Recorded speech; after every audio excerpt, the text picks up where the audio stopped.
Hello guys, মন খারাপের দিনটা চলেই এলো। ফাইনালি শ্বশুরবাড়ি বেরিয়ে পড়লাম। এখন দেখছো রাস্তায় আছি, রাস্তা থেকে আজকের ভিডিওটা আমি স্টার্ট করেছি। ঘর থেকে ভিডিওটা স্টার্ট করতে পারি না, কারণ হচ্ছে খুবই মনটা খারাপ লাগছিলো, ভিডিও করতে একদম ভালো লাগছিল না।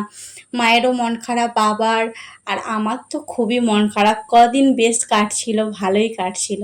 তা দেখতে পাচ্ছি যে বাড়ি চলে যাচ্ছি তিনজনে মিলে। তোমাদের দাদাভাই গিয়েছিল আমার ভাইজির ভুজনোর আগের দিন। তোমরা তো ভিডিওর মধ্যে দেখতেই পেয়েছিলে তখন। তো জামাই ষষ্ঠীতে গেছিলো, কিন্তু জামাই ষষ্ঠীর পরের দিন আবার চলে আসছিল। তার রবিবারে জামাই ষষ্ঠী ছিল, তার পরের রবিবারে ছিল আমার ভাইজির ভুজনো। তো ভুজনো উপলক্ষে তো ভুজনো তো কেটে গেল, বাড়ি তো শেষ হয়ে গেল। এরপর বাড়ি যাওয়ার পালা। তো বাড়ি চলেও আসছে। এখানে দেখছো ব্যাগটা রেখে, আগে কিন্তু বাড়িতে ঢুকে গিয়েছিলাম, সব জিনিসপত্র রাখলাম, তারপরে এই ব্যাগটা আনতে এলাম। চলে আসছি আমরা বাড়ি। রাস্তায় আসবার সময় আর ভিডিও করা হয় না, এখানে এসে ভিডিওটা করলাম। তো বাড়ি চলে আসছি। বাবা শোনা অলরেডি ঘরে ঢুকে গেছে, আমিও ঢুকে গেছিলাম। তারপর আবার ব্যাগটা রাস্তায় তোমার দাদাভাই নামিয়ে দিয়েছিল। তো মন খারাপ লাগছে, কি বলবো তোমাদেরকে। প্রত্যেকটা মেয়ের এই রকমটাই হয়। আর তো এখানে সব যা যা জামা কাপড় পরেছিলাম ওখানে মা কেচে দিয়েছিল, কিন্তু অনেক দিন ধরো ছিলাম। তারপরে মাকে বলেছিলাম আর কাচার দরকার নেই, একেবারে বাড়িতে যেয়ে আমি কেচে নেব। তো এখানে দেখছো জামা কাপড়গুলো সব ভিজিয়ে দিচ্ছি সার্ফ দিয়ে একে একে। তোমাদের দাদাভাইয়ের পাঞ্জাবি আছে, স্যুট আছে, গেঞ্জি আছে, সব কিছু আছে ধরো। আর আমারও নাইটি আর শাড়ি সেরকম নিয়ে যাই না, শাড়ি তো সেরকম পরিই না, শুধু যা ভুজনো ঘরের দিনে পরেছিলাম। কিন্তু সেই শাড়িটা আমাকে রোদে দিয়ে ভালো করে গুছিয়ে বাগিয়ে তুলে নিতে হবে, কারণ নাহলে না দেবে ঘাম একটা শাড়ি না, সেটা কীরকম হয়ে যায়। আমার এরকম আগেও হয়েছিল, কীরকম সাদা সাদা হয়ে যায়। সেই জন্য আমি একেবারে রোদে দিই, একটু রোদ খাইয়ে তারপরে তুলে দিই। মা বললো যে জামা কাপড়গুলো তুই সেরকমভাবে কাচতে পারবি না, সেই জন্য রেখে দিতে বললো। তো আমি তো জামা কাপড়গুলো রেখে দিলাম। আর এদিকে তোমাদের দাদাভাইয়ের পাঞ্জাবি সাদা প্যান্টটাও রেখে দিলাম, কারণ রং ধরে যাবে। আর এদিকে তোমাদের দাদাভাইয়ের পাঞ্জাবিটা খুব রং উঠছিল, তো সেটা শুধু আমি কেচে নিলাম। এখানে আমি বাপের বাড়ি থেকে এসে দেখছো রান্না শুরু করে দিয়েছি। তো তার আগে কি করেছিলাম, কাপড়ে জামাগুলো ভিজালাম দেখতেই পেলে। আর এখন রান্না করছি। তো কিছু রান্না আমার হয়ে গেছে, আর এটাই হচ্ছে শেষ রান্না। তো এটা হয়ে গেলে মোটামুটি হয়ে যাবে আমার সব রান্নাটা। আজকে তেমন কিছু রান্না হচ্ছে না, আজকে নিরামিষ সিম্পলভাবে রান্নাটা আজকে করছি। আর সব কিছু রান্না কাটাকাটি সব কিছু হয়ে গিয়েছিল, ধরা বলছি তোমাদেরকে। সব কিছু রান্না কাটাকাটি পাটা সব হয়ে গেছিলো সে তো। তারপর বাবা আবার মাছ এনেছে। মাছগুলো আর কি করব, মাছগুলো ভাবছি রাত্রে করব। আর এখন বাবার সোনার জন্য একটা এই যে দেখছো পেটি মাছ, এটা রেডি করেছি, শুধু বাবার সোনাকে দেবো। ওর ঝোল, শুধু ঝোল দিয়ে ভাত খাবে। আর আমাদের হয়ে গেছে মোটামুটি, অনেকগুলো রান্না হয়ে গেছে। সেই জন্য ভাবছি আর মাছটা করবো না, মাছটা রাত্রিবেলা করবো।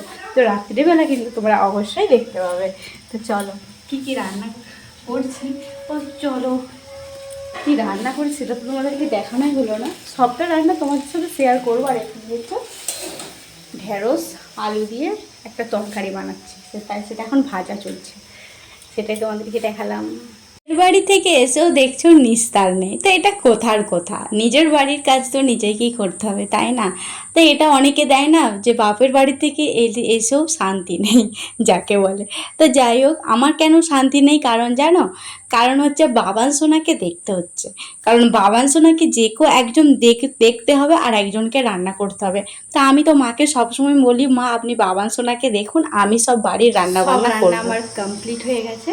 তো চলো আজ আমি কী কী রান্না করেছি সেটাই তোমাদের সাথে আজ শেয়ার করবো। তো তেমন কিছু না, বললাম যে নিরামিষ কিছু এই সব রান্না হয়েছে। চলো তোমাদেরকে দেখাই কী কী রান্না করেছি। আমি দেখছো রান্না করেছি, এখানে দেখছো বললাম যে বাবান সোনার জন্য একটা মাছ ভেজে রেখেছি এইটা। আর এখানে হয়েছে আলু আর পটল দিয়ে একটু ভাজা। আর বানিয়েছি, তখন বললাম যে ঢেঁড়স আলুটা ভাজছি, তো ঢেঁড়স আলুর তরকারি করেছি মাখা মাখা করে। আর বানিয়েছি ঘেঁটে শাক। এটাই ছিল আজকে আমাদের মেনু। আর বাবান সোনার জন্য বানিয়েছি এখানে থালাটায় ওর যেমন ঝোল বানাই প্রতিদিনে, ঠান্ডা ঠান্ডা ওর একটা ঝোল বানিয়েছি। ব্যাস, আজকের মেনু এইটুকুই। দুপুরের রান্না বান্না খাওয়া দাওয়া তো সব কিছু হয়ে গেল। এখন চলে আসছি বিকেলের দিকে। তো বিকেলের দিকে একটু ঢং করতে চলে আসছি কোথাও। তো এখানে সামনেটাই হাওয়া দিচ্ছিল ভীষণ, আর বাড়িতে না একদম পাখার হাওয়া একদম আর ভালো লাগে না। সেই জন্য ভাবি একটু ফাঁকে যেয়ে বসবো, সেই জন্য একটু দরজার সামনেটাই বসে আছি বিকালের দিকে। বিকালের দিকটা একটু ফাঁকে বসতেই ভালো লাগে। তোমাদের সাথে সেই আমার দুপুরে কথা হয়েছিল, দুপুরে যখন রান্না করেছিলাম তারপর থেকে আর কোনো কথা হয় না। আর এখন চলে আসছি দেখছো বিকেলের দিকে। এখন সন্ধ্যা হবো, খুব বিকেল না, এই জাস্ট সন্ধ্যা হবো। তো এই সময় ভাবলাম ভিডিওটা স্টার্ট করেই দিই। আর যে একটা লাল টুকটুকে শাড়ি পরেছি, এই শাড়িটা অনেকে দেখেছো অবশ্য যারা আমার প্রতিদিনের ব্লগ ভিডিও দেখো। তো ব্লগ ভিডিও কেন বলবো, আর কারণ বাপের বাড়িতে সেরকমভাবে যে কি কারণে ভিডিও দিতে পারছিলাম না বড় করে, সেটা তো সবটা তোমাদের সাথে শেয়ার করেছি। আর বাপের বাড়ি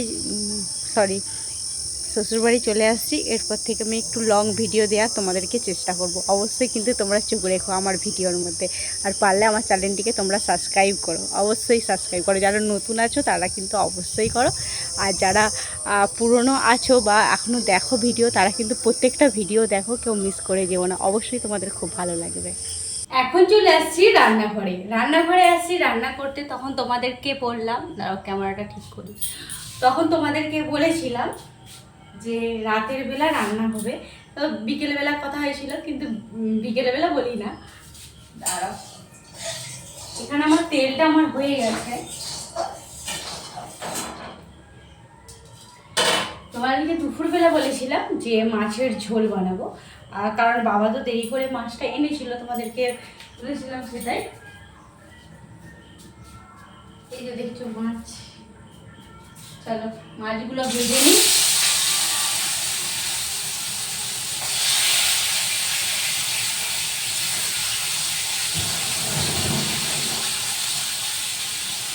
মাছগুলো দিকে আমার ভাজা চলছে, চলো তোমাদেরকে একবার দেখিয়ে দিই।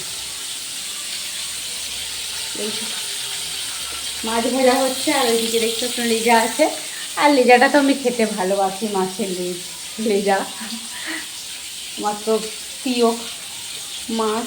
প্রিয় মাছ বলতে যে কোনো মাছের লেজা, যে কোনো মাছ নয়, যে বেসিক্যালি পোনা মাছটাই পছন্দ করি। আর শোল মাছ, লেঠা মাছ, চ্যাং মাছ, পানস একটা আছে, ওগুলো আমার একদম ভালো লাগে না, খাইই না যাকে বলে। তো যেগুলো খাই সেটাই বলে দিলাম।